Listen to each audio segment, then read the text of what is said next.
속성 관리 부분 쭉 넘어가고, 제로 설정 넘어가고, 이것도 넘어가고, 자, 공구 관리자 보겠습니다.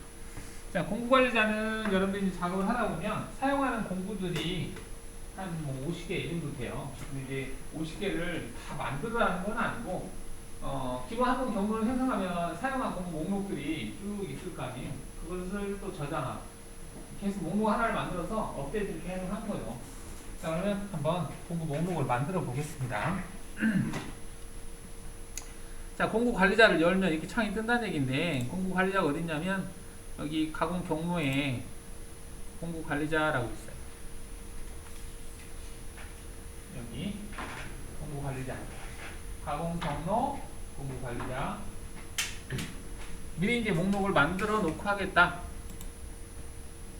자, 그러면 지금 현재 우리가 매거진에서 사용했던 공구 목록 3개.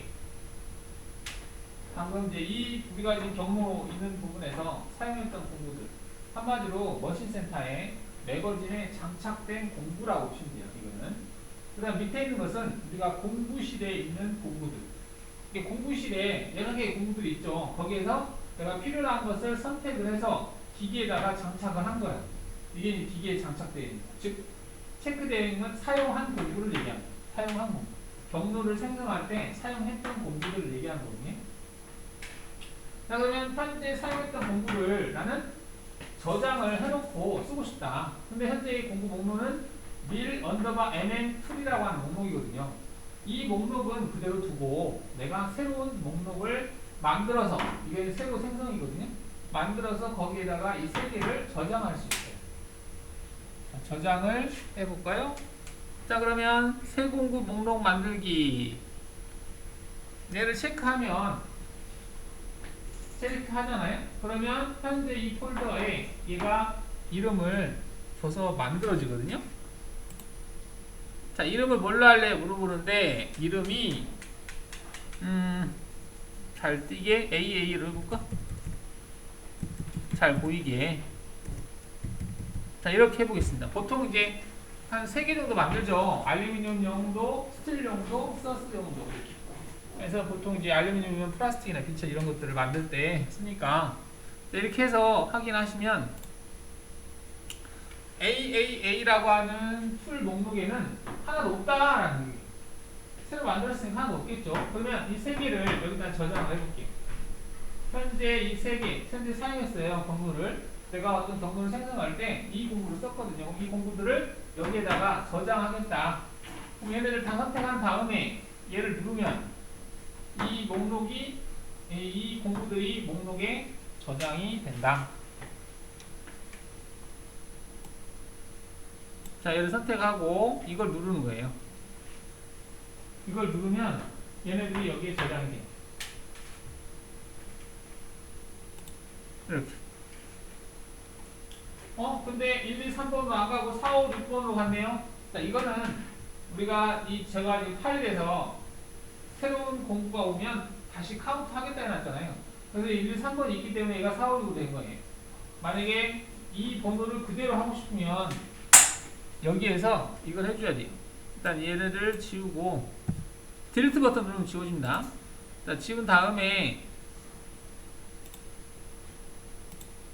여기 파일에서 아까 설정을 이걸 해놔서 그러는데 체크를 끄고요. 여러분들 안 했으면 놔두고 체크를 끄고 하시면 그 번호로 그대로 가요. 아니, 바꿔도 되고요. 여기서 이렇게 해놓고 얘를 그대로 내리면 됩니다. 자, 그러면 같은 번호로 가죠.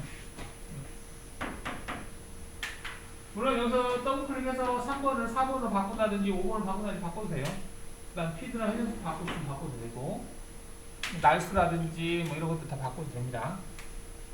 자, 이렇게 한 다음에 확인을 누르잖아요. 그러면 목록이 업데이트 할 거냐 물어봐요. 그러니까 이 목록을 현재 이걸로 저장할 거냐. 그러면 목록이 바뀌는 거죠. 그러면 현재 저 새 공구가 이 목록에 저장이 되고, 내가 작업을 할 때 이 목록을 선택하면 목록에 들어가 있는 이 공구들이 뜹니다. 이렇게 해서 목록 관리하면 되고요. 그리고 여러분들 만약에 이 목록을 백업을 하고 싶다. 백업이라는 얘기는 프로그램을 새로 딴 데서 설치하거나 이렇게 할 때는 이 목록들 있죠. 목록들은 USB에다 백업을 해놓고 아까 포스트 파일도 마찬가지입니다. 그 다음 OPS 작업 관리자 파일도 마찬가지예요. 얘네들은 백업을 시켜놓고 새로 설치하면 다 일일이 다 하려면 귀찮잖아요. 그런 것들은 백업 해놓고 다시 설치했을 때 그걸 다시 적용을 해서 덮어쓰기를 해서 작업하시면 되죠. 백업을 해야 될 파일들이 몇 가지가 있는데 그 중에 하나죠. 확인하잖아요. 그러면 이제 목록에 저장이 된 거예요. 그래서 현재 이 파일이 아니고 어떤 새로운 파일을 열어서 작업을 할 때 목록을 내가 여기서 기본적으로는 디폴트로 되어 있는데 이 목록으로 열기를 눌러서 목록을 열잖아요. 그러면 이 세 개의 공구가 나와요. 자, 지금 목록이 이렇게 됐는데 목록을 아까 디폴트 그 MO로 된 거 그걸 다시 바꿔볼까요? 그럼 얘를 열기를 눌러서 디폴트 mm이 맨 끝에 있을 거예요. 밀 언더바 mm. 여기서 이제 mm이라고 되어 있는 것하고요. mm으로 되어 있는 것하고 mm이 없는 것하고 있는데 mm이 없는 것은 인치 타입이라고 보시면 돼요.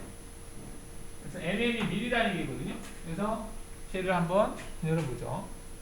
여러분 처음에 기본적으로는 저걸로 돼 있어요. 저걸로 돼 있으니까 자, 이걸 열면 원래대로 돌아가죠. 목록이 많죠. 이렇게 되어 있는데 아까 내가 만들었던 목록을 바꾸고 싶으면 다시 열기를 눌러서 그걸로 바꾸시면 돼요. 이걸로 목록을 바꾸겠다. 목록이 바뀌죠. 그래서 목록 관리를 하는 방법에 대해서 설명을 드렸습니다.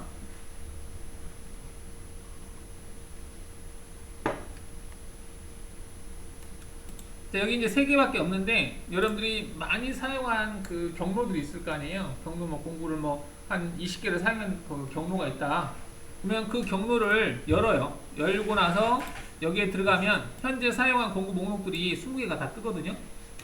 그러면 그거를 다시 여기다가 저장, 또 저장하면 여기 계속 업데이트가 되겠죠. 목록이 많아지겠죠. 그럼 나중에 작업할 때 이 목록을 띄워놓고 여기서 그냥 공구 갖다 쓰면 되니까.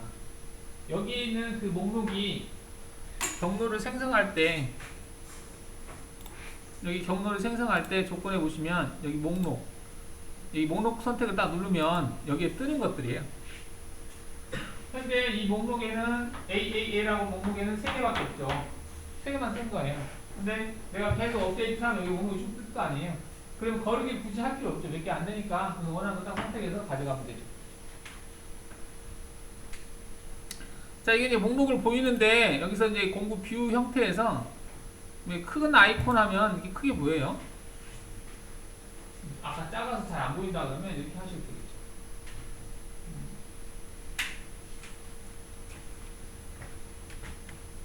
오른쪽 마우스 클릭했을 때 이거 뷰 뭐 정렬이라고 되어 있는데 공구 번호로 정렬하겠다, 형태로 정렬하겠다, 이름으로 정렬하겠다 이렇게 되어 있는데 일단은 뭐 이렇게 있다 라고 보시면 되겠습니다. 자, 지금 이게 공구, 목록, 거르기라든지 목록 만드는 거 그런 데 설명이에요. 자, 그 다음에 재질 관리자라고 되어 있는데요. 재질은 가공 소재, 우리가 보통 알루미늄을 작업을 할 거냐 또는 스틸을 작업할 거냐 플라스틱을 작업할 거냐에 따라서 달라지는 게 있죠. 절삭 속도하고 날당 이송값이 바뀌거든요. 그 절삭 속도하고 날당 이송값을 여기다가 아예 넣어놓는 거야. 그러면 재질 기준으로 이송 속도라든지 그 피드값 이게 출력되게 선택을 하면 이 조건에 맞춰서 회전수가 계산이 되고요. 회전수가 계산되면 이제 날당 이송값을 입력을 해놓으면 그 회전수에 따라서 날수 또는 날당 이송값 이것들이 계산이 되는 방식인데 모르겠어요. 거의 잘 안 쓴다고 보면 될 것 같아요. 왜냐면은 이제 우리가 가공을 할 때 절삭 깊이에 따라서 달라지는 거잖아요. 절삭 깊이가 적었을 때와 많았을 때에 따라서 피드값이 바뀌는 거고 절삭 깊이가 깊을 때하고 적을 때하고 뭐 이송 속도 피드값이 똑같이 적용하는 건 아니잖아요. 그때 약간씩 변화를 주기 때문에 이 적용은 완벽하게 그렇게 뭐 확실하지는 않고요. 자, 이게 어딨냐면 우리가 이 경로를 생성할 때 여기 보시면 여기 들어가는 값들, 여기 들어가는 값들을 지금 우리가 사용자 정의로 해서 들어가게 해놨는데, 만약에 여기 파일에 들어가 보시면 뭐가 있냐면 재질 기준이라고 하는 게 있어요.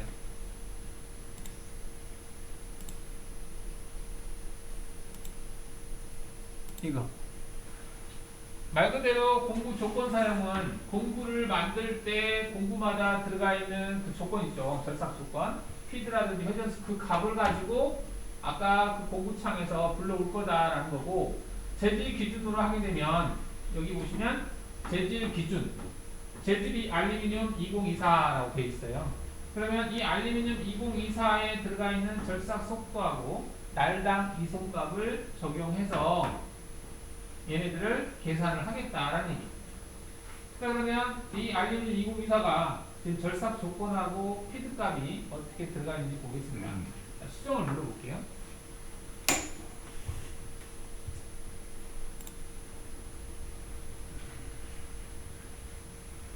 자, 기준 절삭 속도 120으로 되어 있네요.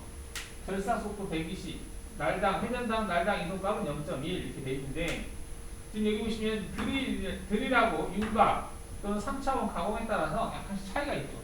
그렇기 때문에 거기에 따라서 120이라는 값이 있는데, 윤곽 가공할 때는 100%를 적용해서 120으로 하지만 드릴 작업할 때는 60%만 적용하겠다.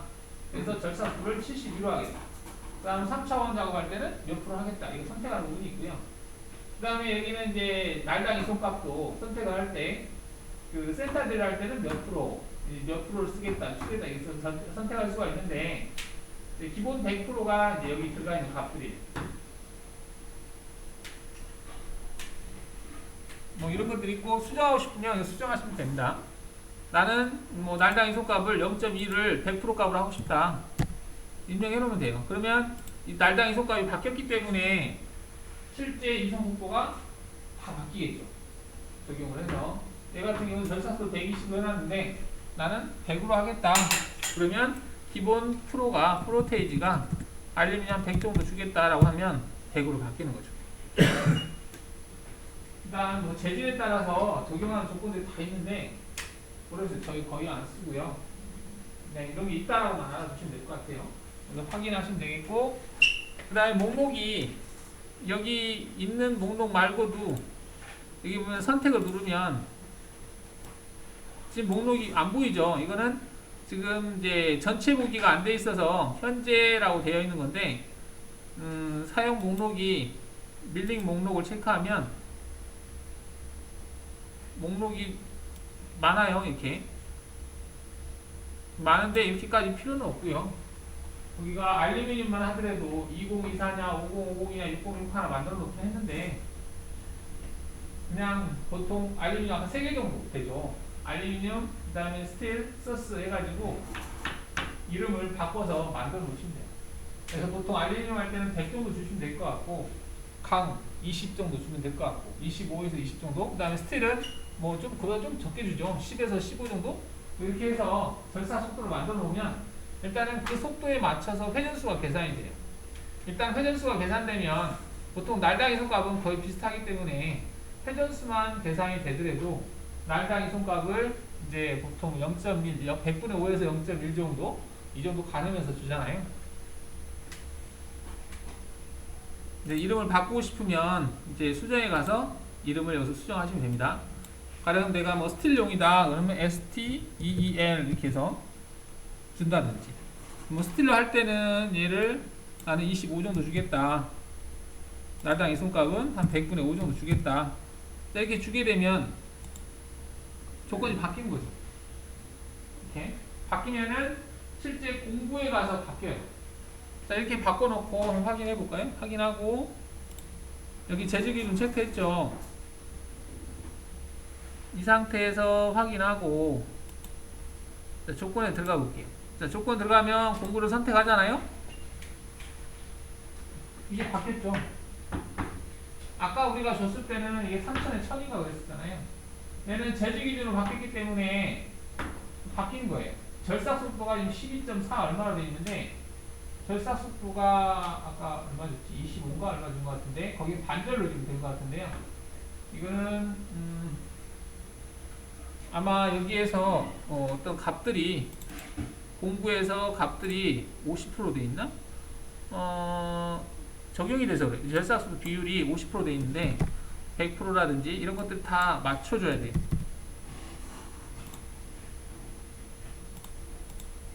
자, 그러면 다시 바뀌죠. 25로 바뀌죠. 커팅 스피드를 25로 주고 날당 이동값을 0.05로 주고 날수가 아까 4날로 돼 있을 거예요. 그래서 0.05 곱하기 4 곱하기 회전수 하게 되면 이동 속도가 나오는 거죠. 이러한 공식에서 하는 건데 보통 이걸 이제 제재 기준을 안 않고 이 값을 바꾸죠. 커팅 스피드를 바꾸는 거예요. 우리가 이제 18짜리인데 주축 회전수를 내가 1000을 줬을 때 얘를 1000을 줘볼까요? 1000을 주면 커팅 스피드가 알아서 바뀌어요. 회전수를 1000을 주니까 절삭 속도가 31 정도가 되는구나. 그러면 31이면 어느 정도 되는지. 아니면 내가 3000을 줘볼까요? 3000을 주니까 한 100 정도 될 거예요. 94 정도. 그러니까 우리가 알루미늄을 일반 18짜리 평행림으로 작업을 할 때 보통 3000 이상을 주죠. 네, 그 값이 여기에 표현이 되죠. 그러면 알루미늄 한 100 정도, 80에서 100 정도 주잖아요. 물론 이제 알루미늄 전용 공구는 더 많이 주죠. 그리고 이제 날당 이송값을 줄 때도 우리가 보통 0.1 정도를 주죠. 그래서 여기다가 0.1을 입력을 하고 엔터를 치는 거예요. 그러면 뭐가 바뀌어? 이송 속도가 바뀌죠. 자, 그러면 절삭 속도를 이게 3000에 1000 정도로 줬었잖아요. 3000에 1000하고 비슷하죠. 그러니까 알루미늄 작업할 때 절삭 속도를 94에 0.1을 주면 이 정도가 나온다 이렇게 되는 거예요. 근데 여기다가 지금 날수가 4날이라서 우리 2날이나 4날 따라 달라지겠죠. 그럼 여기서 2날이나 4날 넣어줘야 돼요. 이게 이런저런 귀찮으니까 그냥 여기다 값을 넣고 대충 절삭 속도를 맞춰야 돼요. 보통 이제 공구마다 절삭 속도가 정해져 있잖아요. 그만하면 맞추고 FPT는 날수에 따라서 달라지기 때문에 날수를 감안해서 적용을 해주셔야 됩니다. 자, 이게 이제 재질 기준으로 했을 때 그 목록 만드는 거 이런 것들이 설명이 되어 있는 거고요. 공구 조건 설정 우리가 아까 했죠. 네, 공구 불러오기, 마우스 불러오기 하는 거, 공구 이름, 헤드 번호 뭐 이게 되어 있는데요. 그 다음에 절삭류, 커런트라는 용어가 나오는데, 자 여기서 이제 절삭류라고 하는 항목이 어디 있을 건데 볼까요? 여기서는 절삭류가 안 뜨네요. 여기 있네요. 그죠? 여기는 없는데 이게 지금 교재하고 좀 다른 것 같기는 한데요. 여기에 절삭류를 체크하는 부분은 없고 여기에 절삭류를 체크를 해서 절삭류를 쓸 건지 말 건지를 선택할 수 있는데 여기 책에는 먼저 나왔네요. 커런트, 선택 공구의 절삭 이송, 실행 여부는 다 되어 있는데 이전에는 이렇게 생겼었나? 아닌가? 이건 다른 것 같기도 하고요. 일단은 이제 이런 항목이 있다라고 하는 건데 거의 잘 안 써요. 왜냐하면 모든 가공은 절삭류를 안 뿌리고 작업할 일이 거의 없죠. 그래서 저 같은 경우도 포스트에서 무조건 되고 절삭이 나오게 해놨어요. 그러니까 여기를 체크 꼭 해야만이 절삭이 나오고 안 나오고가 아니라 무조건 되고 작업을 할 때는 절삭류를 뿌려라. 그래서 처음에 우리가 출력된 형태를 보시면 M08이 나온 걸 볼 수 있거든요. 왜냐면 여기 항상 이게 체크하면 귀찮잖아요. 그래서 항상 나오게 그냥 세트 해놓고 사용을 합니다. 일반적으로는. 굳이 절삭류를 안 나오게 하고 싶으면 특수한 경우죠. 뭐 페이스커터로 친다든지 그런 경우는 그냥 OP 판넬에서 떠버리면 되잖아요. 끄고 작업을 해도 되는 거고 그 경우가 드물기 때문에. 그죠? 근데 여기서 이제 설정을 하면 여기 절삭류라고 하는 부분이 있는데 여기를 체크를 해서 지금 5% 돼 있잖아요. 여기를 ON으로 해주시면 절삭류가 나오고 안 나오고 그래요. 지금 5로 돼 있죠. 아까 5% 했기 때문에 아마 NC 코드에서 절삭류가 안 나왔을 거예요. 자, 5%하고 출력해 볼까요? 5%하고 얘를 출력을 해 볼게요. 2번만 G코드를 출력을 하면 지금 현재 이거는 포스트 내가 수정된 포스트를 적용을 안 하고 있기 때문에 아까 그 절상류 컨트롤 유무에 따라서 얘가 제어가 돼요. 지금 보시면 절상류가 여기 나오거든요. 절상류가 없죠. 없는데 절상류 온으로 바꿨을 때 여기에 절상류가 N08이 나와요. 조건에 들어가서 커런트 오프 여기 밑에로 있네요. 여기서 하셔도 되고요. 여기 커런트 얘를 더블 클릭해서 바로 들어가도 됩니다. 온으로 해놓고 얘를 G코드를 출력하면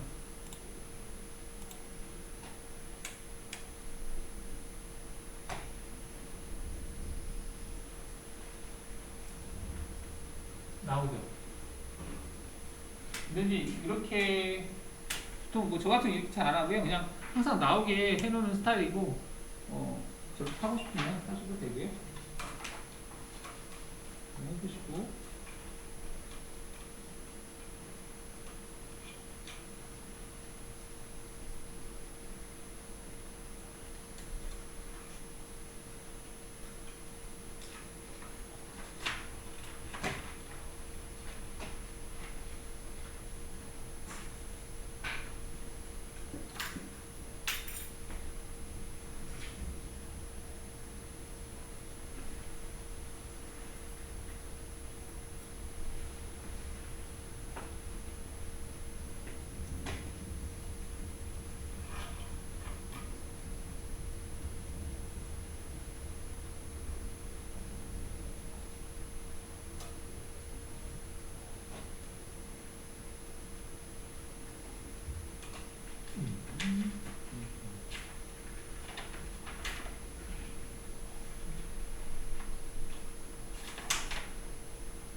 다음 회전수 됐고 현재 이거에 그 기타 파일과 기타 출력된 형태에 수정하는 것이 있는데 거의 할 일은 없고요. 이게 54로 출력할 건지 G92로 출력할 건지 선택하는 거거든요. 근데 여기서 하지 않고요. 그냥 포스트에서 정 수정하고 싶으면 포스트에서 수정하는 거고요. 이거는 거의 쓰지 않습니다. 기타 정수가 바꾼 거라고 되어 있는데 이 값에 따라서 출력되는 형태가 약간씩 바뀌어요. 즉 92로 출력할 건지 그런 것들은 있다라고 보시면 되겠고, 이제 로타리 축이라고 하는 게 있는데요. 로타리 축은 지금 얘기가 지금 들쑥날쑥하긴 하는데 내용이 보시면 밑에 있는 내용인데 여기 있어요. 이거. 자, 이건 뭐냐면 우리가 2D 경로를 생성을 했는데 그거를 원형으로 마는 거거든요. 로타리 설정 쭉 들어가 보면 회전 안 함으로 되어 있어요. 회전 안 함. 회전을 안 하기 때문에 평평하게 작업을 하는 거고요. 로타리 축 위치 결정, 3축 이게 되어 있는데 축 대체라고 하는 게 있는데 이거는 이제 얘를 체크하면 Y축을 회전축으로 할 거냐 또는 X값을 회전축으로 할 거냐 그런 내용이에요. 보통 우리가 원형으로 말았으면 이제 그 Y는 안 움직인 상태에서 X만 움직이고 Y에 해당하는 것을 원형으로 말겠다 그런 내용이거든요. 일단은 이걸 하게 되면은 이제 경로가 말려요. 간단하게 한번 보면 축 대체 한번 크게 해볼게요. 그래서 보통은 이제 그 Y축을 변환한다, A축이 부가축이라고 했을 때, 그 다음에 뭘 할 건지, 그 다음 로타리 직경이 100이다, 그 다음에 말겠다 체크하고 확인하면 기존에 이랬던 경로가 얘를 이렇게 바뀌어요. 자, 이거는 왜 이렇게 바뀌었냐면 이 원형 지름이 100짜리에다가 얘를 경로화 시킨 거거든요. 이거는 이제 출력을 하면 부가축이 같이 나오죠. 이게 Alt 3인가? Alt 4인가? 5. Alt 5네요. 지금 이처럼 이제 보이는 것은 얘가 원형으로 100짜리 원에다가 현재 평면으로 생성됐던 거를 이렇게 돌아가면서 출력된 거예요.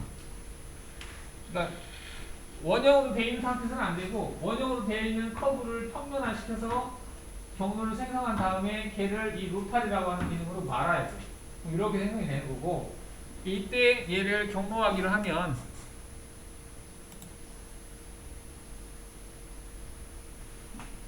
Alt 7 지금 이건 뭐야? 뭐 일단은 확인을 해보죠. 플레이가 어딨지?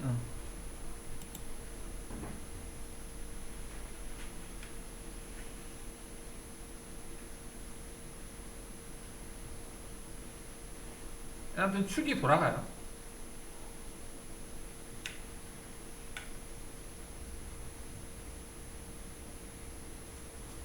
이런 길이 있다라고 보시면 되겠고요. 여기 내용이 있기 때문에 설명을 했습니다. 여기 보면 이제 회전할 때 이게 교재 내용이 뭐가 갑자기 나왔네. 여기서 이제 회전 형태, 시작대 붙여진 로타리가 어떤 형태로 회전하는지 설정하는 영역으로 설정 형태에 따라서 대화창에 관련 항목들은 자동으로 활성화된다. 이게 이제 축 대체라고 하는 것이 일반적으로 이제 쓰는 기능이고요.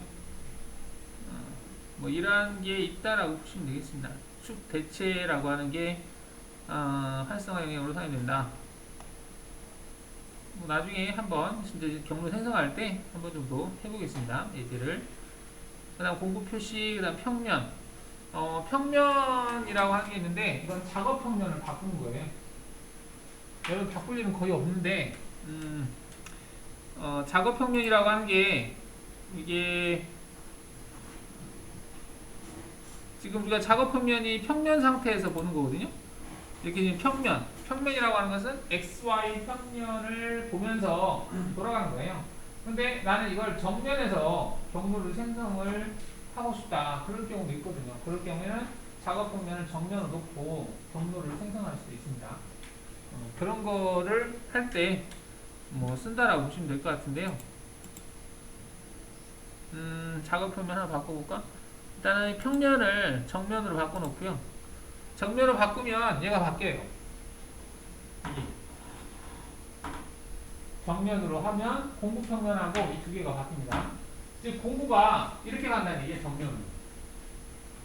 얘는 아까는 이게 Z가 위로가 있었잖아요. 이렇게 바꿔놓고 똑같이 한번 해볼게요. 윤곽가공 경로에서 윤곽가공 체크하시고 체인을 하지 않고 단일로 할게요. 단일 하나만 선택할 거예요. 하나만 선택을 하고 나서 확인한 다음에 그냥 재생성 해볼게요. 그러면 경로가 이렇게 생성이 돼요.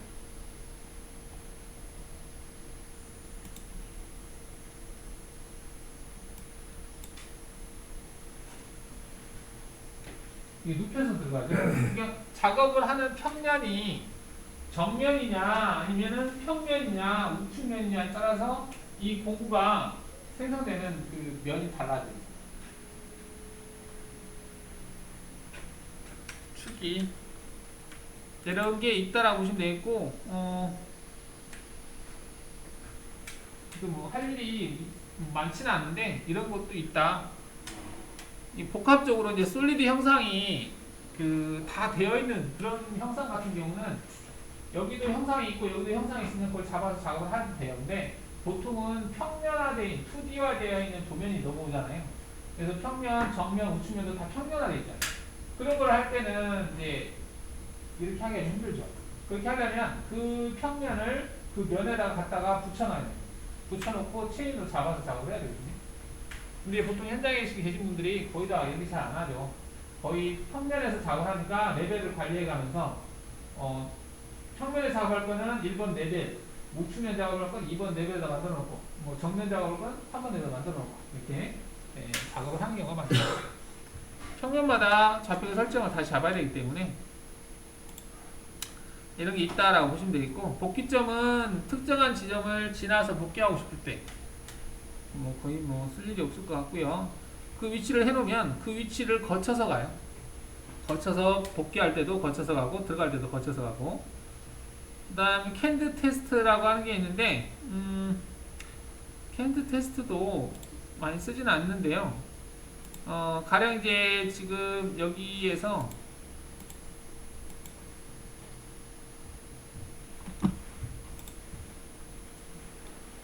캔트 테스트는 여기 스톱은 M01 또는 M00을 나타내는 거거든요.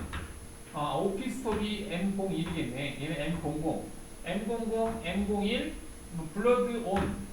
이거는 이제 M07인가? 이게 그 에어 쏘는 거 있죠. 그거 거고, 이거는 블러드 오프. 이게 에어 쏘는 거 끄는 거. M7인가?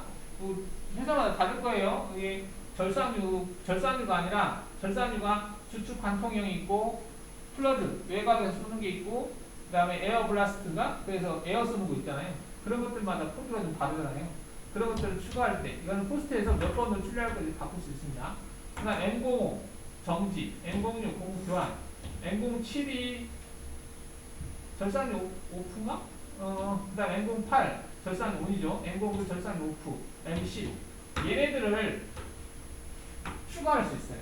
그러니까 내가 여기서 어떤 이제 이 스톱이라고 하는 것을 앞으로 추가 누르면 코드를 출력할 때 얘를 앞으로 추가하면 이게 추가가 돼요. 추가되면 실제 코드를 출력할 때 공구를 교체를 하고 바로 M코드가 나오는가 그래요. 이 코드들이. 그러니까 이게 앞으로 함께 뒤로 이거에 따라서 약간 다르거든요. 그러니까 앞으로를 했을 때와 뒤로 함께라고 했을 때와 뒤로 했을 때와 얘네들이 출력되는 형태가 달라요. 한번 이렇게 하고 한번 출력을 해볼게요. 근데 거의 쓰지 않고요. 저거 쓰고 싶으면 포스트에서 그냥 바꿔버려요. 포스트에서 M00을 넣어버리면 되거든요. 내가 출력하고자 하는 위치에다가. 근데 이렇게 하게 되면 막 중구난방이에요. 이게 공구 교환하기 전에 나오는 거가 하나 있고, 공구를 교환하고 나오는 게 하나 있고, 공구를 교체하고 나오는 게 있고, 그 출력되는 위치가 정해져 있는데 그 위치에 가서 얘네들을 강제로 나오게 하는 거예요. 뭐 쓸 경우도 있지만, 일단은 이제 공구를 기준으로 해서 전후 좌우 이게 결정된다 이렇게 보시면 되겠습니다. 자, 이게 이제 캔드 테스트라고 하는 거고요. 자, 이렇게 해서 이제 대략적으로 이제 그 경로에서 필요한 기능들에 대해서 설명을 드렸고, 이제 뭐 경로에 대한 설명이 들어가도록 하겠습니다.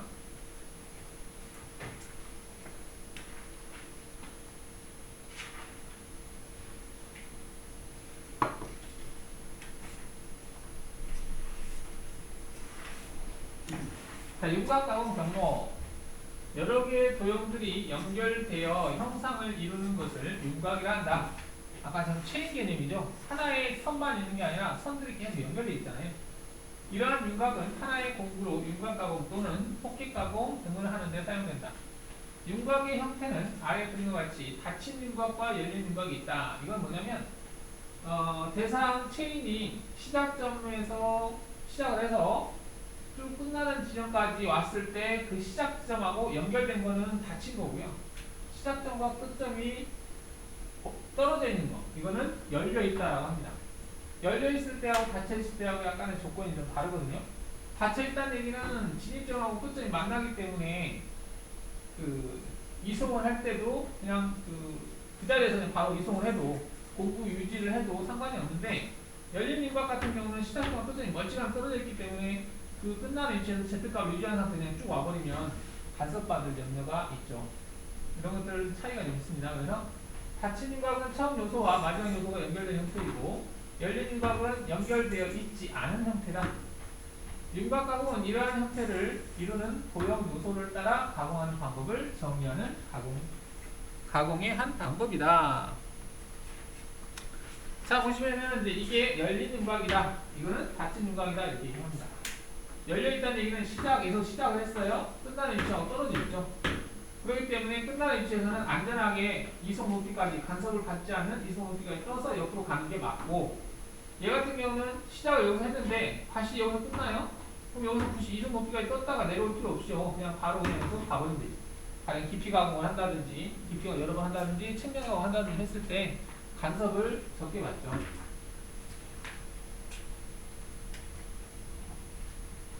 자, 윤곽가공 조건 설정에 있는 내용을 보는데 이거는 초창기 나왔던 X4, X버전, X2, X3, X4까지인가? 아마 이런 화면일 거예요. 근데 우리는 이런 화면이 아니죠. 이거는 9.1에서 쓰는 화면이거든요. 9.1은 저게 한꺼번에 다 나왔는데 X버전에서는 우리가 지금 쓰고 있는 6버전은 이게 따로따로 나와 있죠. 절삭 조건 따로, 그다음 연결 조건 따로, 그다음에 뭐 깊이 따로 이렇게 따로따로 되어 있는데 얘는 지금 같이 합쳐져 있는 거예요. 아까 그 교재상에 나온 것은 뭐 저게 편리하다는 사람도 있고 여러 가지 있는데 이렇게 바뀌는 추세예요. 상위 버전은 다 이렇게 되게 생겼습니다. 그래서 지금 이제 절삭 조건 딱 클릭하면 여기 이제 보정 형태라고 나와요. 그 다음에 좌측으로 보정할 거냐, 우측으로 보정할 거냐, 날끝으로 길이 보정을 할 거냐, 아니면 뭐 센터로 할 거냐 이런 것들이 있고 인방 형태가 뭐냐 얘기 했는데 여기에 대한 설명들이 이제 하나씩 이루어지는 거고요. 일단 하나씩 보죠. 지금 여기 이제 공구 높이 설정이다 되어 있는데 이 높이 설정은 여기에서 연결 조건에 해당이 됩니다. 연결 조건. 자, 연결 조건이라고 하는 건 뭐냐면 내가 선택한 체인을 가지고 경로를 생성을 하는데 깊이값, 최종 깊이값 얼마만큼 할 거냐. 지금 여기 마이너스 15라고 되어 있죠. 15까지 하겠다. 근데 절대하고 중분이 있어요. 절대는 뭐냐면 WCS 그 Z값, Z가 0인 위치가 WCS 워커 좌표기에 잡았을 때 거기를 기준으로 하는 거고, 중분이라고 하는 것은 내가 선택한 도형이 있는 위치를 기준으로 해서 값을 매기는 거예요. 보통은 우리가 도형을 잡을 때 그 도형이 0에 가서 그려져 있잖아요. 지금 현재 그려진 거 F4 눌러보시면 Z값이 이상하죠? 이거는 작업품이 정면으로 가 있어요. 정면에 있기 때문에 Z값이 지금 엉뚱하게 나오는 거죠. 원래 0명이 되어 있잖아요. 작업 평면을 평면으로 바꿔놓고 이걸 바꾸면 이게 막 바꾸고 하면 여러분 복잡해져요. 이걸 평면을 바꾼 상태에서 F4 눌러보시면 다 0이죠. 0. 평면에다가 그렸으니까 얘가 선택하면 다 Z가 0으로 나오잖아요. 근데 경우에 따라서 이게 꼭 여기만 있으라는 법은 없거든요. 이게 마이너스에도 있을 수 있어요. 얘를 옮기면 되죠. 자, 외곽에 있는 것을 제가 옮겨 보겠습니다. 자, 얘를 선택을 하고요. 이동해서 평행 이동으로 해서 Z-5까지 이동을 시켜 볼게요.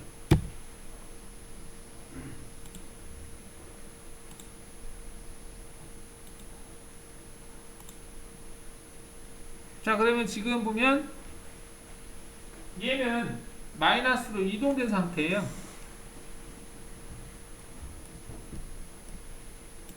F4 눌러보시면 마이너스 5죠. 그러면 얘를 가지고 경로를 생성했을 때는 절대로 하냐 중분으로 하느냐에 따라서 경로가 생성된 위치가 달라요. 얘는 WCS도 Z가 0인 위치고 증분으로 해도 0인 위치고 그 대상이 0에 있기 때문에 똑같은데 얘는 그 대상이 0에 있는 게 아니라 마이너스 5에 있기 때문에 절대로 했을 때는 여기 Z가 0인 위치를 기준으로 해서 값을 계산하는 거고 증분으로 했을 때는 얘가 있는 마이너스 5를 기준으로 해서 증분으로 값이 입력이 되는 거예요. 그래서 증분으로 할 때하고 절대로 할 때하고 다르죠. 자, 그럼 체인을 바꿔볼까요? 체인을 바꾸려면 체인을 클릭한 다음에 이 상태에서 전체 다시 체인 하면 체인을 다시 선택할 수 있습니다.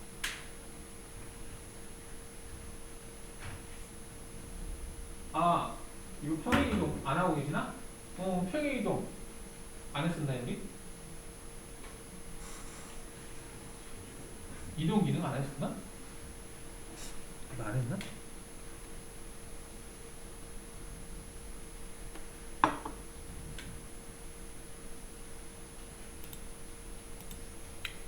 이거 평행이동한 거.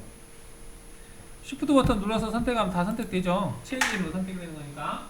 선택하고 나서 이동해서 평행이동. 평행이동 선택한 다음에 Z-5 입력하면 그 위치로 이동하죠. 이동기능을 안 했나 보다. 여기서 평행이동 선택을 하고 여기서 이 값을 넣으면 되죠. 이게 증분이니까 현재 있는 위치에서 Z값을 증분으로 -5를 하겠다면 아까 0에 있었으니까 -5만큼 내려오죠.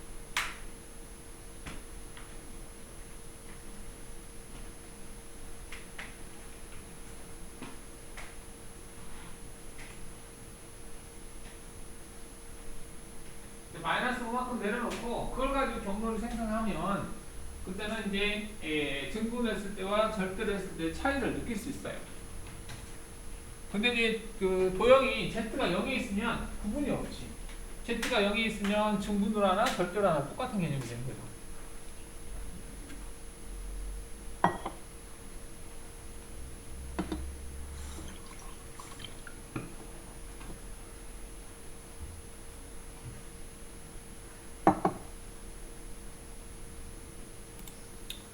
자, 이렇게 이제 옮겨놓은 다음에 체인을 얘로 잡아볼게요. 전체 다시 체인에서 체인을 얘로 잡았을 때 잡고 나서 재생성을 해보면 이제 엄청 밑으로 내려갔네요. 자, 지금 이제 증분으로 -15를 줬거든요. -15. 그러니까 원래 대상 도형이 -5에 있는데 걔를 기준으로 해서 -15를 했기 때문에 -20에 가서 경로 생성됩니다. 그럼 얘가 -20에 가서 경로 생성되는지 어떻게 하냐면 경로를 확인해 보면 경로 확인을 눌러서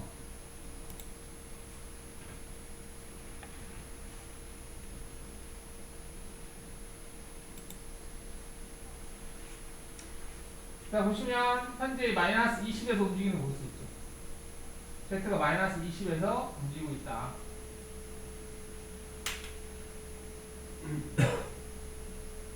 자, 근데 절대로 바꿔볼게요. 그러면 절대로 바뀐 상태에서는 어떻게 움직이고 있습니까? -20에서 얘가 움직였는데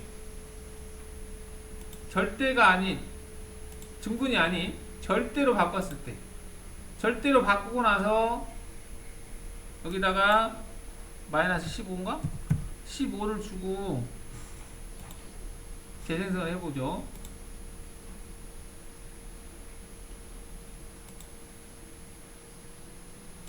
자, 플레이를 하게 되면 -15에서 움직이죠.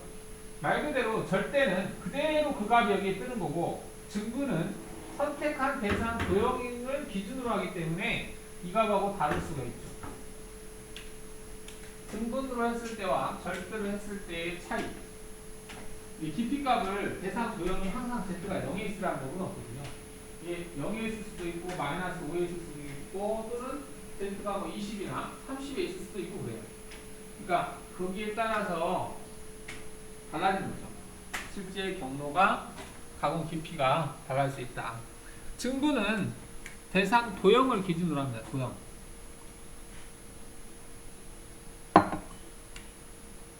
내가 선택한 도형이 위치가 어딘지에 따라서 결정이 된다. 자, 그 다음에 이제 경로를 우리가 이제 확인을 할 때요. 여기 플레이 버튼을 눌러서 처음부터까지 쭉 갔잖아요. 갔는데 확인하다 보면 나는 여기를 좀 자세히 보고 싶어요. 그럴 때는 이 경로를 위치 여기를 클릭하면 이 위치로 공구가 가요. 그 위치를 확인하고 싶을 때 얘를 클릭하잖아요. 그럼 이 위치로 갑니다. 이렇게. 그러니까 그 위치를 자세하게 확인하고 싶으면 경로를 클릭하면 돼요.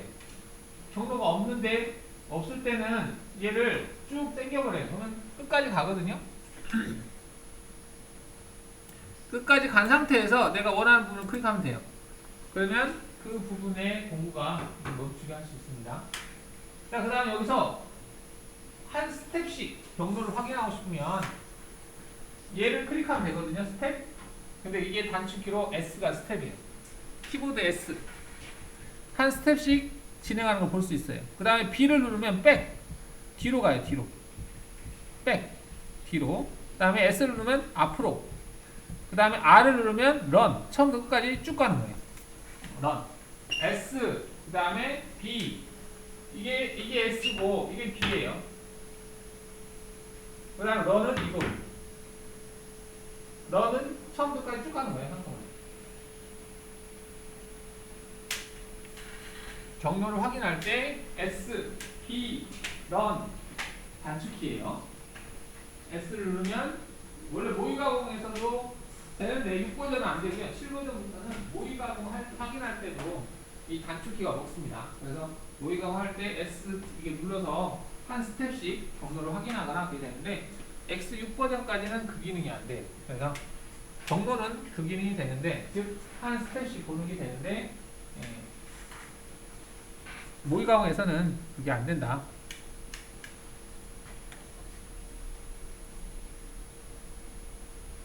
지도가 이게 접근한 거죠. 기억이 하나도 안 나요. 기억이 하나 안 나요? 집에서 해보면 아, 실제 이제 예제로 하면은 좀 나을 것 같기도 한데 이제 예제로 할 때는 이런 부분이 설명이 굳이 안 들어가도 되는 부분들이 있어요. 그래서 한번 좀 훑어주는 거고요. 일단은 지금 동영상 녹화를 하고 있는데 집에 가서 제가 좀 필요한 부분 좀 편집해서 계속 떠드는 것들이 녹화가 됐을 것 같아서 이걸 그대로 올려야 될지 편집을 해야 될지 좀 문제긴 한데 어차피 여러분들만 볼 거니까 딴 사람 볼 것도 아니고 일단은 그렇습니다. 그래서 뭐 이 정도에서 한번 멈춰볼까요? 멈추고